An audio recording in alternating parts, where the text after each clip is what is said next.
Hey everyone, Ryan here. So, Tor the Shuttlezord. This giant green turtle completes the Ranger's second season Zords and ultimately combines to form Thunder Ultrazord.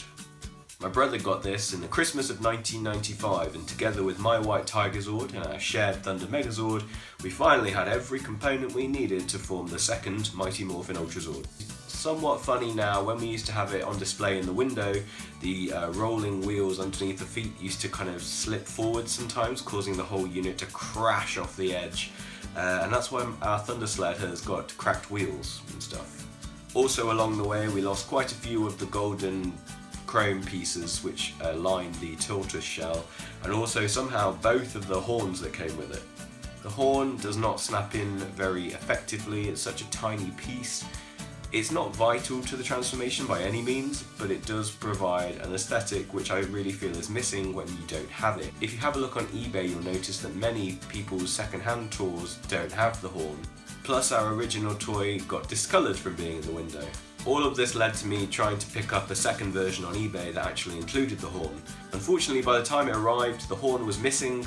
The seller had no idea what had happened to it. So no, that's not a horn you can see on this version of Tor. That's a cracker. Unfortunately, the cost of replacing just that one tiny little piece is massive on the aftermarket, and that's why I went for a whole second unit. Unfortunately, it ended up with having pretty much exactly the same missing pieces as ours did. Anyway, Tor has two modes, that being his shuttle kind of carrier mode and his stood upright battle attack mode. He's got two electronic sound effects and a flashing LED light, though I don't understand why it requires one battery extra than the Tigerzord, which does the exact same thing. Unfortunately, it loses motorized rolling, which is something that we kind of came to expect from having the first Ultrazord the year before. I think it's a real shame about this.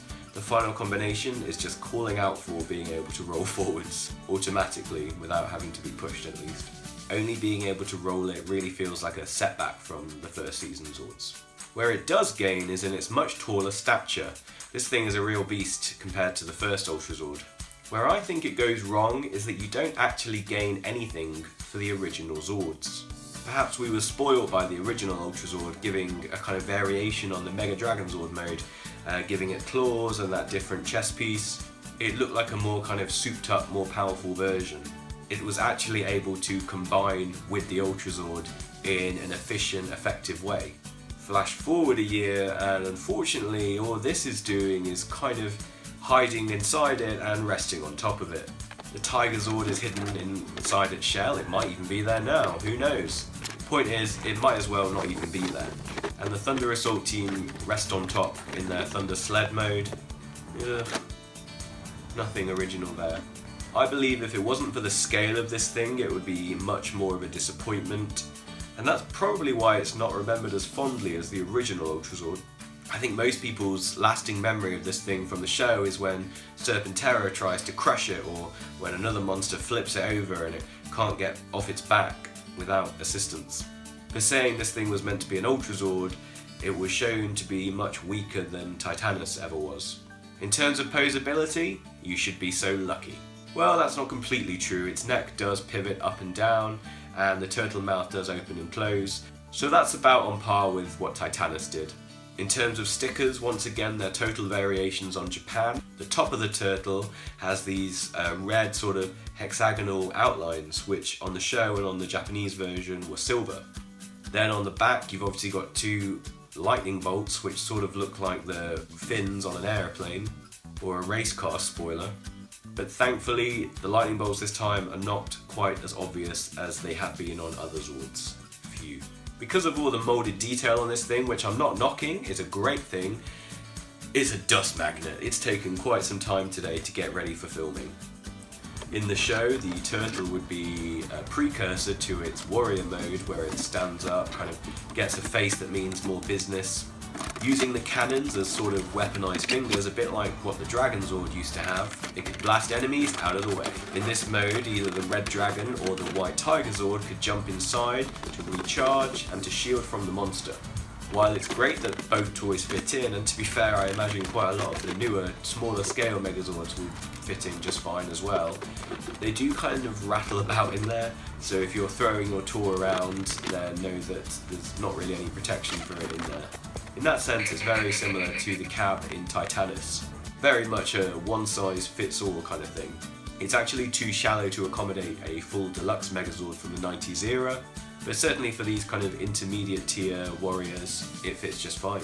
That mode's pretty tidy, there's not really any posability added, and so clearly doesn't take very long to talk about. Ultrazord, however, is probably this thing's best mode, and that's not saying much. Now I have talked about how the Tigerzord might as well not even be there, but there is a way, if you're very careful, where you can open up the shell to reveal it inside and still have the Thunder Assault Team rest on top. I think you used to see this for about a split second in the show, right as the formation was coming together. Personally, I think it looks pretty good now. Actually works pretty well for collectors to be able to see all three parts in one. When together, you can roll it forwards and hope that the Red Dragon Warrior doesn't fall over, or that the Lion Helmet and Firebird tail don't fall off. If you achieve that, then you've done well. Oh, by the by, I couldn't find all of my original power crystals, but I was able to get all the minifigures back together and clip them onto the cannon on the side, so you can have a bit more fun, I guess, if you do that. When I was a kid, it always seemed too time-consuming and not screen accurate to do this. I thought, why would they put themselves in harm's way on the outside of their Zord? They go inside the Zord. But now it's kind of a nice feature, and Bandai have obviously revisited this idea a few times over the years, most recently with the 2017 movie Megazord. Guess it's quite a prevailing idea, it tends to roll back around every now and again. But this was the original. Unfortunately, these figures don't really do much. In both modes, Tor really is just a giant carrier Zord, and missing out on mechanised electronics really hurts the fun value of it. Naturally, it's totally necessary in order to form the Thunder Ultrazord, but it's a shame that a lot of the appeal of the Thunder Megazord and the Mega Tigerzord's aesthetic are completely lost in this much less intimidating looking mode. To date, a legacy version of Tor has never been produced. It was actually the first Mighty Morphin Zord that Bandai skipped over. But if pushed, it is actually possible to store Legacy Tigerzord inside, and again, being really careful, you can rest the new Legacy Thunder Sled on top. No, there's nothing to clip it on, so it is just standing there, so be very careful with things falling, especially if your Legacy Thunder Megazord cost you $200 in the first place. It is just standing there, but it works. So this concludes my look back at the Season 2 Thunderzords. To date, I still don't own Serpentera, and although I would like it one day, it's not been a priority up until now. Do follow me on Instagram if you're not already, at Power Ranger Gram. There's been lots of crazy stuff on there lately, like battling my two actually motorised Ultrazords. And until next time, see you later.